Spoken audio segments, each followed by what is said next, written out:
Hey guys, it's time for another quick rundown on the run. I am in Toronto at the Anime North convention, the expo. So if you're going to be able to come on out and say hello, that would be amazing. I'm going to be hanging with our buds at 8-Bit Beans and Deadly Grounds Coffee.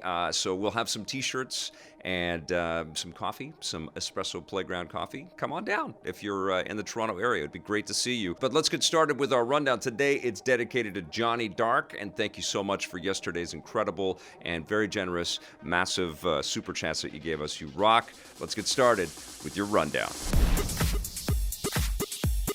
A new Star Wars might be exploring some old territory, some very old territory. New rumors have come in that Lucasfilm and Disney are developing a big screen movie based on the hit BioWare RPG Star Wars Knights of the Old Republic. BuzzFeed reports that an Old Republic film adaptation is currently being written by Altered Carbon creator Leta Kalogridis, and like the game, it will take place in the Old Republic thousands of years, or is it thousands of generations, before the existing films. For over 1,000 generations, the Jedi Knights were the guardians of peace and justice in the Old Republic.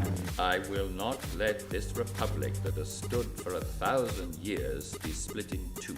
Keep in mind that no official announcements have been made, but if this news turns out to be true from more than just a certain point of view, when might we be seeing this new movie? Disney recently revealed that the first new Star Wars movie after Episode 9 will debut in December 2022, with new films in the franchise to follow every 2 years after that. The first will be the Star Wars spin-off from Game of Thrones showrunners David Benioff and D.B. Weiss, which is billed as the first film in a trilogy, and itself is rumored to be set in the Old Republic era, so it's unclear if the two projects are related. This news also casts further doubt on the fate of The Last Jedi director Rian Johnson's own Star Wars spin-off trilogy. That was first announced shortly before the release of Last Jedi, but since then, almost no announcements about the project have been made, and there are unconfirmed rumors that it's no longer in development. Whatever happens with all these new Star Wars movies, the only thing we know for sure is that Episode 9 lands in theaters December 20th. I think it would be incredible if Disney starts to make a Knights of the Old Republic film. Doesn't make sense to me that they're going to make a Knights of the Old Republic movie and then it's not the Benioff and D.B. Weiss trilogy. I think it's all interrelated. I think it has to be. Unless the idea is to create a new Star Wars for a new generation and a whole new look at the franchise from a completely different perspective to kind of reboot the whole thing. Huge undertaking, but very exciting nonetheless. I really hope that this is also leading to Disney and Lucasfilm saying we want to get back into the games industry in a massive way and invest in it and basically revitalize LucasArts. I think that would be awesome. It is an incredible show of faith and love and adoration for a franchise that deserves it. If Knights of the Old Republic is getting this much attention and this much love, that is a very good thing. So I hope it happens. Wipe this pathetic planet from the face of the galaxy. It's no surprise why HBO isn't wasting any time making Game of Thrones spin-offs. With the final episode of the hit series airing this past Sunday, the network might be seeing a significant drop in subscribers now that it's over. Searches on Google for Cancel HBO have seen a massive 80% spike since the final episode aired, with previous spikes in the graph coinciding with the endings of previous seasons. This indicates that many viewers have been canceling HBO and then resubscribing when new seasons begin, so if there's no new Game of Thrones on the horizon, HBO could be in serious trouble. That's why they already have no less than 3 Game of Thrones spin-offs in the works, the first due out next year, so they're probably hoping their subscriber count will shoot back up when the new series debuts. Unfortunately, as we reported earlier this week, the network isn't planning to make any direct sequels to Game of Thrones featuring the same cast and characters, at least not for the foreseeable future. I don't expect we'll ever see each other again. I wouldn't be so sure. Yeah, I think we're definitely going to see some sequels to what we know as the existing Game of Thrones. I can't see these actors just walking away from this and HBO just walking away from, the established lore and the established characters. I think they probably want to start fresh with a bunch of new cast and see how people respond to that. But I think there's going to be so much affection and so much expectation that the former cast members will arrive. And maybe what they're going to do with these spin-offs is they'll be able to have drop-in guest star supporting kind of roles for the cast members and the characters that we all know and love. But it will be a lot less expensive for them to start fresh with a whole bunch of people that are unknown. Hopefully, lightning will strike twice and we'll all love it and the views will be there and the subscribers will be there. I think that's probably what HBO is banking on and hoping for. But I do think that people are going to be clamoring for a sequel to see where some of these characters are down the road. I think that's an inevitability. Ask me again in 10 years.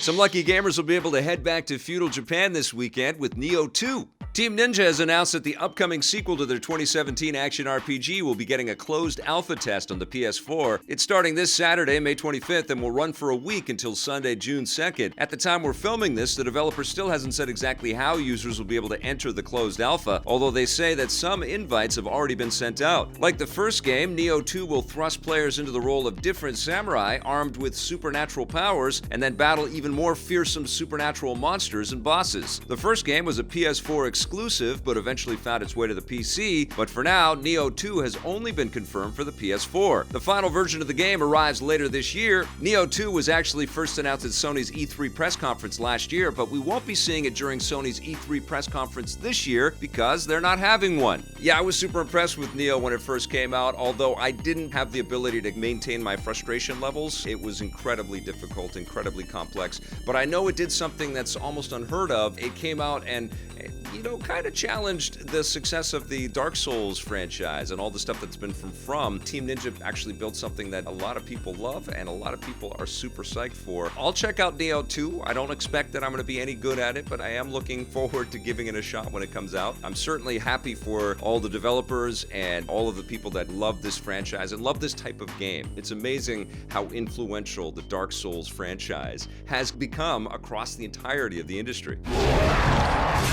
A very troubled movie franchise is coming back once again to try and change its fate. The first trailer debuted yesterday for Terminator Dark Fate, the latest entry in the killer robot series. It looks to be taking things back to the basics. The story disregards the complicated and critically panned recent entries like Terminator Genesis and instead serves as a direct sequel to the first two films. A killer robot from the future, played by Agents of S.H.I.E.L.D. actor Gabriel Luna, is sent back in time to the present day in order to kill a young woman, and the only thing that can stop him are the good guys, led by Linda Hamilton as Sarah Connor, reprising her role for the first time in almost 30 years.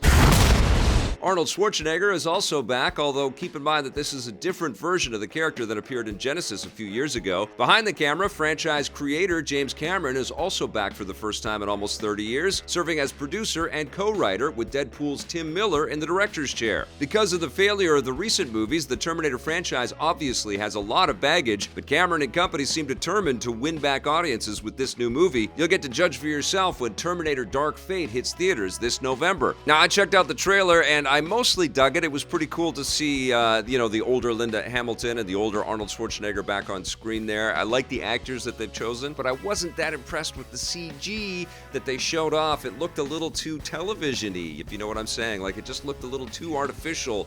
Didn't feel like skin was kind of recrafting itself. It looked like it was just it looked like CG. It looked like a CG bullet wound on the actor's head, and it just sort of went, and it was all sort of snap and back together again.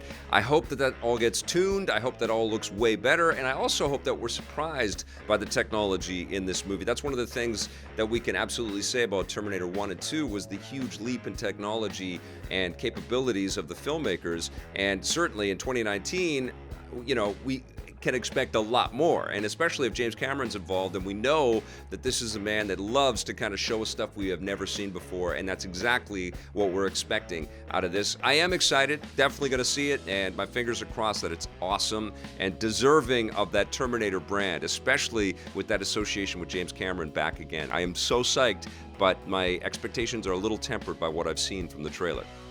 Now, a not-so-killer piece of technology has finally seen its judgment day. The failed Ouya console is officially dead. Razer Inc. has announced that they're shutting down the online Ouya store on June 25th, which means after that you won't be able to get any games for the system. This has been a long time coming. The Ouya was first released in 2013, with the idea being that it was a low-cost download-only device that ran on a modified open-source version of the Android operating system. This meant developers could easily port their mobile games to the system, and also meant that users could download and run emulators of classic games. It actually got off to a strong start, with a crowdfunding campaign on Kickstarter earning $3.7 million in just 2 days, but excitement soon fizzled off. The library of mostly mobile games meant that many players just weren't interested in a device that ran the same games that they could just play on their phones, and on top of that, the Ouya controller was cheaply made, receiving loads of criticism. Sales were poor, and the device was officially discontinued in 2015, and now that the online store is shutting down, it's the final nail in the coffin. Yeah, not surprised that Ouya is dying. Kind of surprised that Ouya has lasted this long,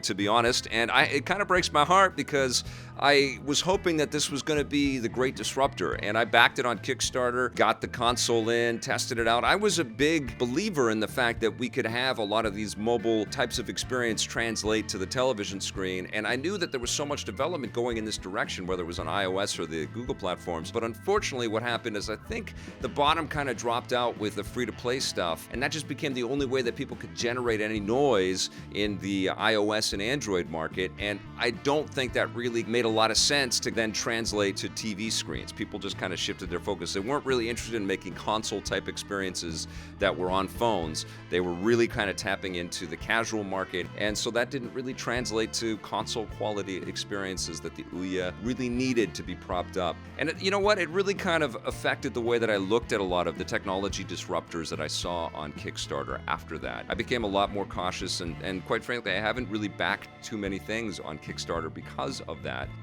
It's still only May, but it looks like Hollywood's Oscar season is kicked off early. The new Quentin Taratino movie, Once Upon a Time in Hollywood, got its world premiere at the Cannes Film Festival earlier this week, receiving a 6-minute standing ovation from the notoriously fickle Cannes crowd. The film currently has a 96% rating on Rotten Tomatoes from the critics who saw it at the screening, and many of them are predicting that the film will be a major contender during awards season at the end of the year. Line.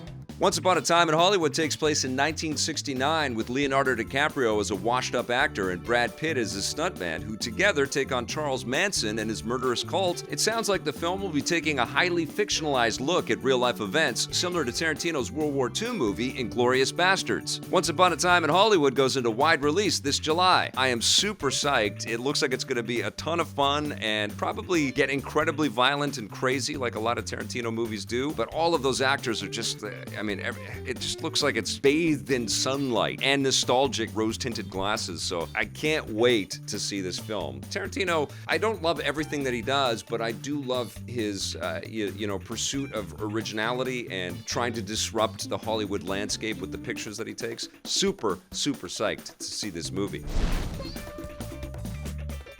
All right, you guys, that does it for our rundown today. Thank you so much for watching. I'll be back in studio on Monday with a brand new EP live for you, so please tune in for that on our channel or come and visit us in person at 390 West Hastings in Vancouver. Thanks for watching, everybody. Have a fantastic weekend, and I hope I see some of you at the Anime North Expo. Play forever.